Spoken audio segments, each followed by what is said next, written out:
Thaniyan,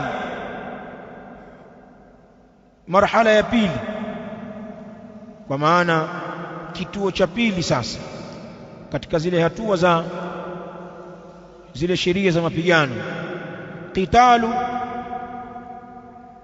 kulli man tamalaa min mushrik al-arabi ma'a quraish. Hiyo ni hatua nyingine. Qitalu kulli man tamalaa ay taawana. Tamala aina maana ish taawana, ni kumpiga vita kila yule ambaye tamalaa, amesaidiana, min mushriki al-arabi, katika washirikina wa Kiarabu, ma'a quraish, pamoja na makuraishi. Yoyote atakayejitokeza kimbele mbele kwamba mimi niko na makuraishi wa Makka, naye ataingia, ataunganishwa katika vita.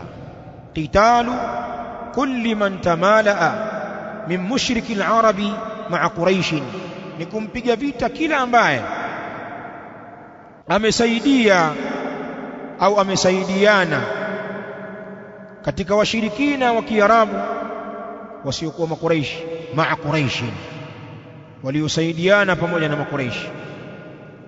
Wattahada ma'ahum, na akaungana pamoja nao, huyo naye atajumuishwa katika jungu hili la vita.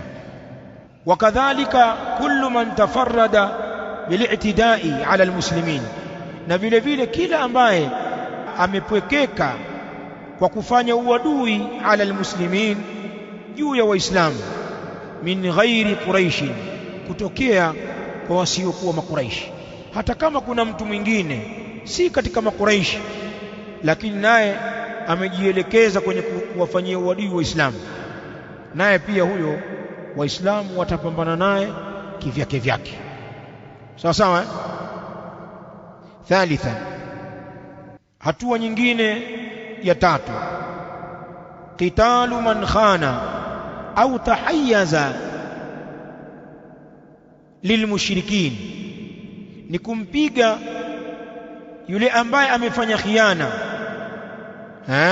au tahayyaza lilmushrikin, au akafanya utetezi kwa ajili ya washirikina, min alyahudi, katika mayahudi, alladhina, wale ambao, kana lahum aqdun, walikuwa wana wao fungo la makubaliano, wa mithaqun, na walikuwa wana mkataba, ma'a rasulillahi sallallahu alaihi wa alihi wasallam, pamoja na nani? Pamoja na mtume sallallahu alaihi wa alihi wasallam. Sasa kama kuna yahudi yoyote ambaye yuko chini ya mkataba wa amani na mtume, ikaonekana kafanya khiana, kuna mambo anakwenda kinyume, au amejisimamisha kama mtetezi wa washirikina, kwa maana anakuwa upande wao, huyu naye tunamjumuisha katika kuchapwa. Naam. Kwa hivyo ambaye mayahudi ambao kana lahum aqdun, lilikuwa kwa wao kuna fungo la makubaliano, wa mithaqun, na mkataba, ma'a rasulullah sallam, pamoja na mtume alayhi salam, sisi tutamuingiza kwenye vita, tutampiga vita huyo. Si hilo tu, wa nabdhi mithaqihim ilayhim ala sawa, na kuitupilia mbali mikataba yao kwa wao juu ya usawa, kwa maana tutawajumuisha pamoja na washirikina, tupilia mbali mikataba yao sawa sawa na hao washirikina. Hatua ya 4, angalia wanavyopangwa hawa maadui.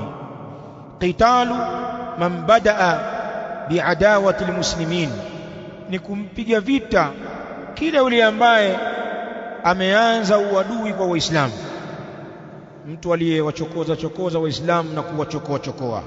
Qitalu man badaa biadawati almuslimin, kumpiga vita yule ambaye ameanza kwa kuwafanyia uadui Waislamu, min ahli alkitabi, katika watu waliopewa kitabu, kan nasara, kama vile manasara. Walikuwepo Wakristo wachache na wengine walikuwa wanatoka mbali wakija wanakuja katika magulio, kwenye minada, kwenye vipindi mbalimbali, lakini walikuwa wanakuja na uchokozi wao. Hawa nao walijumuishwa, kila ambaye ataanza uchokozi akatiwa katika vita. Manaswara pia waliingizwa, hata yu'tul jizyata, mpaka waitoe kodi, an yadin, kwa nguvu. An yadin ay an qahrin wa quwwa, ndio maana yake, mpaka waitoe kodi kwa nguvu. Wa hum saghirun, na hali ya kuwa wao ni madhalili. Ziliwekwa kodi za kichwa, unatoa kodi ili uishi katika miji ya Waislamu kwa amani, na ile kodi wanaitoa hali ya kuwa ni madhalili. Wameeleza baadhi ya ulama ule udhalili ambao walikuwa wanafanyiwa. Wakati mwingine wanaambiwa waitoe kwa kupanga mistari mmoja mmoja, au wanaleta alafu wanawekwa muda mrefu hapo, hakuna kufungua ofisi kwanza, nasubiri hapo na hela zao mkononi, alafu baadaye unatoa katika hali ya kudhalilika. Hivyo ni vita, hiyo ni kodi kwa watu ambao unataka kuwanyong'onyesha, si ndio? Lakini hatua nyingine ya tano ambayo iliwekwa katika mapigano haya ya Kiislamu, kwa namna hali zilivyokuwa zinabadilika, alkafu amman dakhala fi lislami mushrikan kana au yahudiyan au nasraniyan au ghaira dhalika, fala yuta'arradu linafsihi wa malihi illa bihaqqi alislami wa hisabuhu ala Allah.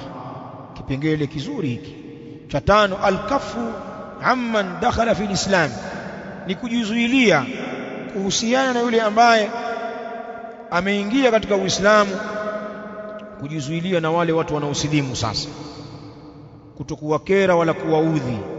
Mushrikan kana, ni mshirikina amekuwa mtu huyo ambaye amesilimu, au yahudiyan, au amekuwa myahudi ametokea kwenye uyahudi kusilimu, au nasraniyan, au amekuwa mtu huyo ni mnasara, au ghaira dhalika, au wasiokuwa hao, yoyote aliyesilimu kutokea kwenye hiyo dini yake ya batil na kuja katika Uislamu, watu watajizuia na kumuudhi kwa lolote, tayari ashakuwa mheshimiwa huyo. Fala yuta'arradu li nafsihi, na haito tokezewa nafsi yake, kwa maana haitouawa. Fala yuta'arradu li nafsihi, haitofanyiwa ubaya nafsi yake, haitotokezewa kwa ubaya, kwa kudhuriwa, si ndio? At-ta'arrud. Fala yuta'arradu li nafsihi, hapatofanya ubaya kwa ajili ya nafsi yake, hatodhuriwa huyo. Wa malihi, wala kwa mali yake, illa bihaqqi alislam, isipokuwa ni kwa haki ya Uislamu. Labda kama kuna mambo atayafanya ya kuwajibisha nafsi yake vile vile kuadhibiwa, au mali yake kuchukuliwa, sasa hapo itasimamishwa hukumu ya Uislamu. Wa hisabuhu ala Allah, na hesabu yake huyo ni kwa Allah subhanahu wa ta'ala. Adhim hadha.